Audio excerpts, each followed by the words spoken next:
happy June. It's Nadia. We're back again for Arab AMP, talking today with Azlina, Parker, and gonna learn about the school closures in Oakland and the vision that folks here from the community organizing at Parker have for this school, talk about the needs of the community and really all of the amazing work that y'all have been doing to fight for a dignified and high quality livelihood here in East Oakland for you and your families. So, you know, if you could start by introducing yourself and talk a little bit about what you're doing here. What's this about? My name is Azlina. I'm a mother of two children that go here to Parker K through 8. I have one daughter in 5th going to 6th grade and one daughter in 1st going to 2nd. On February 9th, all of our families received a message that the school had been listed for immediate closure and that on May 25th would be our last day ever being able to be on this campus, and that all of our children would be enrolled into other neighborhood schools. This didn't only happen to us here at Parker, but it happened to a school called La Escuelita, and it happened to a school called Community Day. These are three of our schools. These are three of our district's most at-risk schools with the most at-risk youth, and three of the schools that are needed most in this city. The parents were devastated from all three locations. Not a lot of us knew about the school board and about politics. Me personally, I didn't even know there was a school board. But then we met people along the way who taught us how to go there and how to talk, and we went to every school board meeting. We pleaded with them. We showed them numbers about how important the school is and how important La Escuelita and Community Day is. All the parents went, the teachers went, the children went, and it all fell on deaf ears. So May 25th, my daughter graduated from 5th. She would have gone to 6th grade here, and she walked the stage in the auditorium over there, and then we had a catered meal right here in our cafeteria, and then I announced that I wouldn't be leaving, that me and another mother and 11 of our children combined would be staying and keeping this space as a community school or rec center and keep it for the community. So over the first 3 days of being here, we organized around the clock with a lot of good people, and we came up with a freedom school model, and that following Monday we reopened the school. We now have about 30 children, about 20 to 30 children that come here every day, all children that were displaced by the closure of Parker, all who live in the area, and we're teaching gardening classes, chess classes, political science, history. So yeah, we reopened our own school. That's what we did. It's crazy, but it's working, and we've been here for a month, and we don't plan on leaving, and we want the district to comply with our demands to reopen the school. Wow, that's really incredible. And I guess you said, you know, comply with demands. What are the demands exactly? What are you asking of Oakland Unified School District? We have 3 demands. The first demand is that Parker K through 8 be immediately reopened for this upcoming school year. Our second demand is that a viable plan be found and be made for the children who were displaced from Community Day, which was a last chance high school. With that school being closed, the gap between public education and incarceration becomes even smaller in an area of the city and an area of the nation where there's already a huge problem with incarceration. So we want a real plan for those students so that they can continue to get education here in their neighborhood. And our third demand is that they reopen La Escuelita Middle School, which was also listed for immediate closure. The reason why we never just listed one demand as Parker being reopened is because it was 3 schools that were listed for closure this year. And even though those schools are not being occupied and we're doing it at Parker, but we're speaking for those students and those parents as well. We won't forget about anybody. Yeah. Wow. Thank you for sharing that, and it's really great to hear that the 3 schools who, you know, have been threatened and have been, you know, closed as far as LUSD is concerned, are actually banding together to fight the closure and the needs for everybody in the communities around these schools, and for y'all coming from families who depend on these schools. Yeah. I wanted to kind of scale back a little bit. When you said that your family and other families are being offered movement to other community schools or transfer to other community schools, can you explain actually what that means? What are the options that the school district's offering you? Obviously it's not viable, but why? So when the school was first listed for closure, when we got that notification, we also got a notification that we now have these opportunity tickets that we would be able to enroll in any school of our choice in the entire OUSD. But then they gave us 6 days to use that opportunity ticket, and if we didn't use it by those 6 days, then we forfeited our right to use it.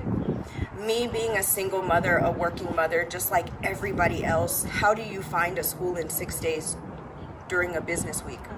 How do you call around? How do you find what schools are close to you? How do you find a school that is another K through 8 or has the sports that your kids do? These school district members, they sit up there before they're the type of people that before they even have kids, they move to an area where they want their kid to go to that school. I don't know how they would expect us in 6 days to find appropriate education for our children. That's not enough planning. It's like buying a house without ever seeing it. You just wouldn't do it. You wouldn't rent an apartment without seeing it. It didn't make sense. So basically everybody's opportunity ticket was forfeited. Also, nobody knew how to use it. Nobody knew how to enroll. So children were just force enrolled into other schools. For example, most of our middle schoolers were force enrolled into Elmhurst, which is over 25 blocks away. Most of our children, because Parker is such a community school, they walk here. So now they'll be walking there, which is a very dangerous walk. I've asked the school board members to do that walk. They refused. So children were forced enrolled into other schools.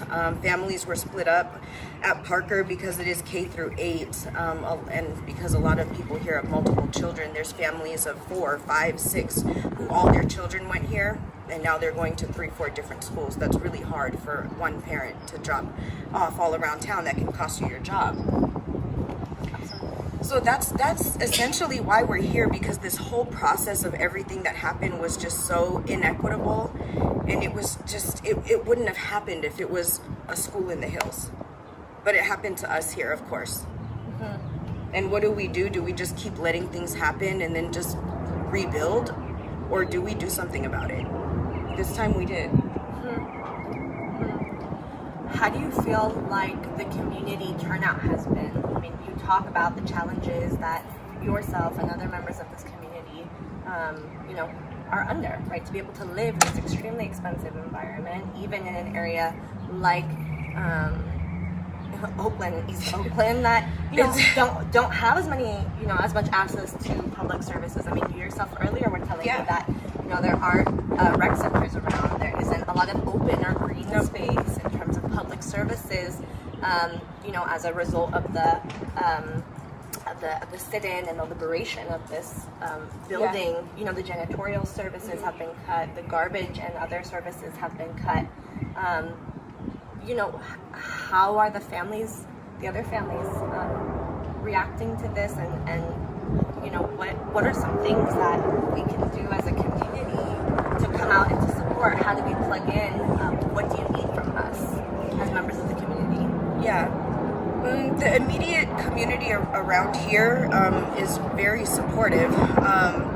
Unfortunately, time is a luxury that a lot of people just don't have, especially working class people. So as far as a lot of parents being able to help out, they help out when they can, and people show up when they can.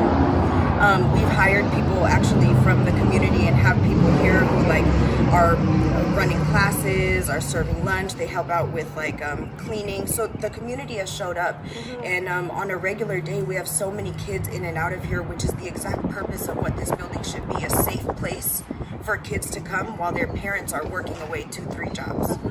That's what this building was, and that's what it should always be. A place for kids to come, because there's nowhere else.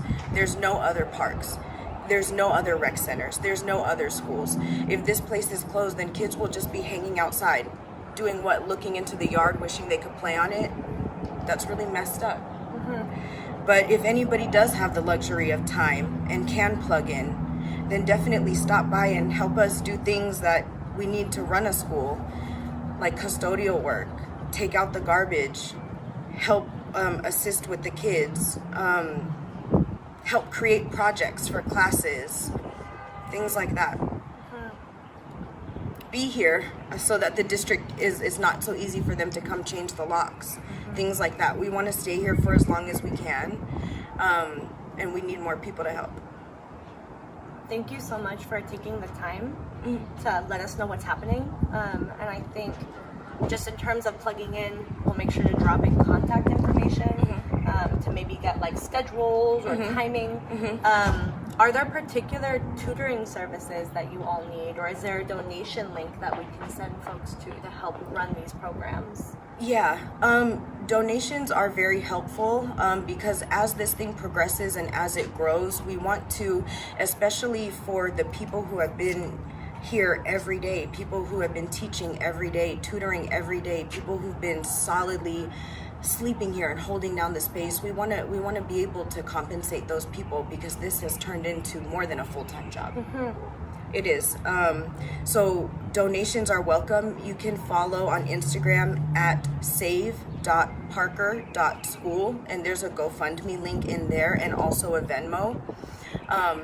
And all of the donations are going right back into the school, whether it be food to feed the children, things to try and help pay staff, gas money going back and forth, dropping kids off, picking them up, picking up things, dropping off things, going back and forth to board meetings. I mean, it takes a lot of money, I guess I never realized, to run a school. And we're doing it on our own. OUSD should be doing it, but they won't, so we'll do it ourselves. Absolutely. Really, I'm really inspired by the work that you're doing, and I know that anyone who's watching this is too, because this is the real work, the real grassroots work to support families and children for the next generation who deserve a dignified life and who deserve quality education, who deserve to be surrounded by a beloved community and know that they're somewhere safe that they can play and also, you know, to be invested in. Absolutely. As the real future leaders of our societies. Absolutely. So, you know, I don't know if there's anything else you want to add, but I just want to thank you again for taking the time. Yeah. And really for, you know, doing this work. I know that you do it for your family and you do it for this community. And so, you know, I hope that for all of you who are watching, for the Arab AMP community, and for all of you, you'll each one teach one, go and talk to other people, spread the word, and figure out how we can support Azlina and the other families who are here throwing down, fighting for a model education that really does serve the community and is accessible for all of us who live in this place and are trying to survive and thrive. I really hope that we can do better, and I think that you all are a shining example of that, but I know it's hard. Yeah. Thank you for doing this interview and getting the word out. Absolutely. That's what we need. Word. We'll do the best. All right, Arab AMP, that's your June community highlight here at Parker in East Oakland. I hope you enjoy the arts performance as well, and you know what to do. Spread the word, watch, and bring people into the platform. We'll drop the donation link and ask for folks to plug into the schedule that y'all are offering. So salam, have a good June, see you later.